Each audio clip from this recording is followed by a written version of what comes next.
Yes, welcome to our YouTube channel. अगर आप ये वीडियो फेसबुक पे देख रहे हैं तो प्लीज हमारे चैनल को लाइक कीजिए। अगर आप यूट्यूब पे देख रहे हैं तो प्लीज लाइक कीजिए, कमेंट कीजिए, सब्सक्राइब कीजिए, क्योंकि बहुत हिम्मत मिलती है ऐसे और वीडियोस बनाने में, ताकि आपको अच्छे डिसीजंस या इन्फॉर्म्ड डिसीजंस लेके स्टॉक मार्केट में इन्वेस्ट करने में हम आपको मदद करना पसंद करते हैं।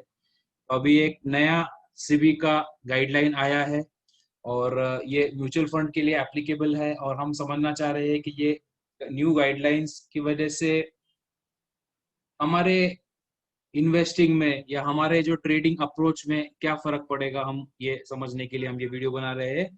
तो मैं मेरा स्क्रीन शेयर करता हूं और हम एक आर्टिकल है उसी को एनालाइज करेंगे और थोड़ा सा हिंदी में समझने की कोशिश करेंगे कि ये एग्जैक्टली गाइडलाइंस क्या है और किस तरह से ये गाइडलाइंस हमको हमारे इन्वेस्टिंग में या हमारा इन्वेस्टिंग अप्रोच किस तरह से इन गाइडलाइंस की वजह से चेंज हो सकता है।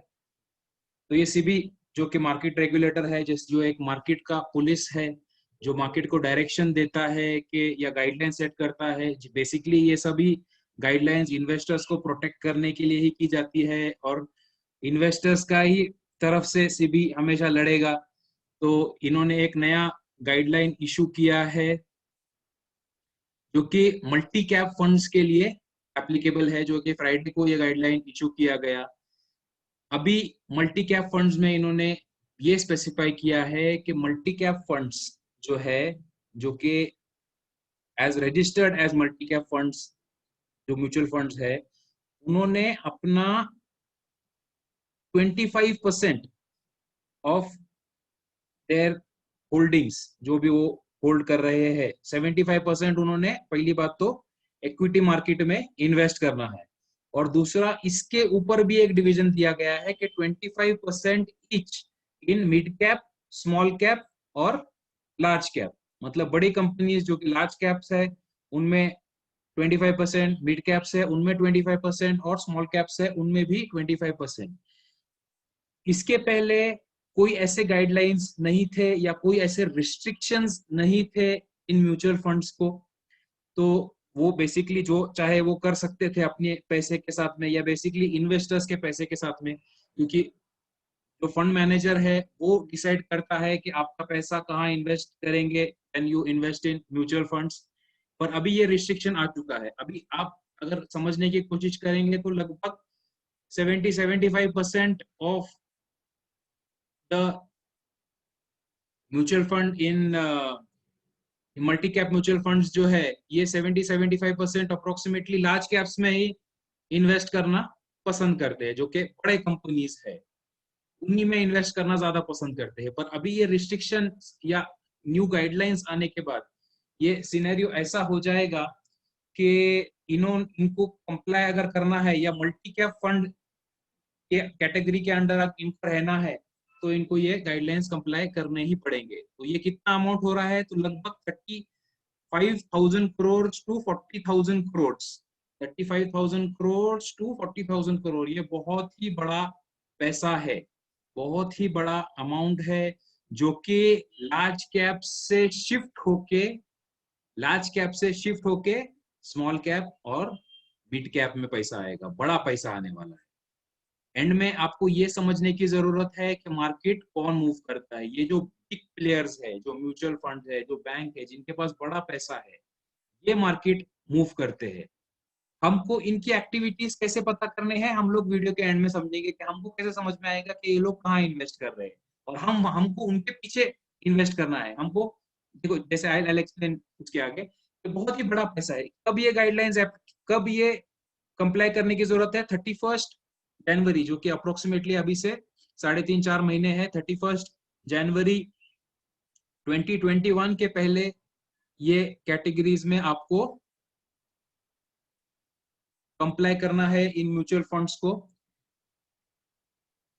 तो बेसिकली काफी बड़ा हिस्सा है, जैसे 70% पैसा ऑलरेडी उस कैटेगरी में लार्ज कैप्स में अटका हुआ है, तो वो सब पैसा मिड कैप में और स्मॉल कैप में आएगा। तो ये हमारे लिए तो डेफिनेटली एक अपॉर्चुनिटी है इन्वेस्ट करने के लिए। अभी इनको हम समझने के लिए, अभी देखो ये कैसा है कि अगर हम समझे कि ये जो बड़े म्यूचुअल फंड्स है, ये these are called the big investors, ये they are like a train, ये बड़ी ट्रेन है, अभी हमको ट्रेन की सवारी करनी है। मतलब जो ट्रेंड है, जो ये लोग कर रहे हैं, हमको इनके पीछे करना है, वो जो कर रहे हैं वो समझ के, वो जो इन्वेस्टमेंट्स ले रहे हैं उनके साथ में हमको इन्वेस्ट करना है। इन्वेस्ट हमको ट्रेन की सवारी करना है, ट्रेन के सामने आके हमको सुसाइड करना नहीं है। अगर जब ट्रेन छूट जाती है तो ट्रेन के पीछे भी भागना नहीं है, हमको एंटिसिपेट करना है। ये हमको कैसे पता चलेगा? ये हमको पता चलेगा टेक्निकल एनालिसिस से। यस, टेक्निकल एनालिसिस एक ऐसा हथियार है जिससे हम समझ सकते हैं कि स्टॉक मार्केट इन्वेस्टमेंट कहाँ होने वाला है, कहाँ जो बिग प्लेयर्स है वो इन्वेस्ट कर रहे हैं। सिंपल तरीके हैं टेक्निकल एनालिसिस करने के, जिससे हमको बहुत फायदा होता है। और अभी अभी एक तरीका, ऑफ कोर्स ये लीगल लूप होल से निकलने के लिए भी कुछ तरीके, ऑफ कोर्स म्यूचुअल फंड है, बड़ा पैसा है, बड़े दिमाग वाले लोग हैं, तो ऑफ कोर्स वो लोग भी अपना तरीके से गेम खेलेंगे। तो मे बी वो लोग क्या करेंगे कि rather than being categorized as multi cap funds, वो कोई और कैटेगरी में शिफ्ट हो जाएंगे या कुछ और मर्ज करने के लिए कोशिश करेंगे। पर अगर उनको मल्टी कैप फंड ये कैटेगरी में रहना है तो यस डेफिनेटली उनको ये जो गाइडलाइन है ये फॉलो करने ही पड़ेंगे। ठीक है, हैविंग सेड दैट, तो टेक्निकल एनालिसिस के जरिए हम इजीली ये अंदाज लगा सकते हैं या समझ सकते हैं कि ट्रेन किस डायरेक्शन में जा रही है, और उस ट्रेन की हम बेसिकली सवारी कर सकते हैं। हम टेक्निकल एनालिसिस करना सिंपल तरीके में इन्वेस्टिंग अप्रोच में या ट्रेडिंग अप्रोच करने में सिखाते भी है। हमारे नंबर्स है, अगर आपको टेक्निकल एनालिसिस सीखना है हमारे पास से, तो हम टेक्निकल एनालिसिस एक बहुत ही इजी तरीके में इन्वेस्टिंग मेड इजी के जरिए सिखाते हैं। तो अगर आपको उस सीखना है कि क्या हो रहा है मार्केट में और ये बड़े प्लेयर्स क्या कर रहे हैं और उनको कैसा हम एनालाइज करके हमारे फायदे में यूज कर सकते हैं, तो प्लीज कांटेक्ट कीजिए। Thank you for watching this video. अगर आपको पसंद आए तो प्लीज शेयर कीजिए आपके फ्रेंड्स रिलेटिव्स, अगर जिसको किसी को फायदा होगा इससे तो डेफिनेटली उनके साथ शेयर कीजिए। एक कमेंट अगर दे देंगे, एक अच्छा वाला कमेंट दे देंगे तो हमको भी बहुत हिम्मत आती है, और लाइक करोगे तो बहुत ही, और सब्सक्राइब करोगे तो बहुत ही ज्यादा हिम्मत हमारी बढ़ जाती है। Thank you for watching this, thank you so much.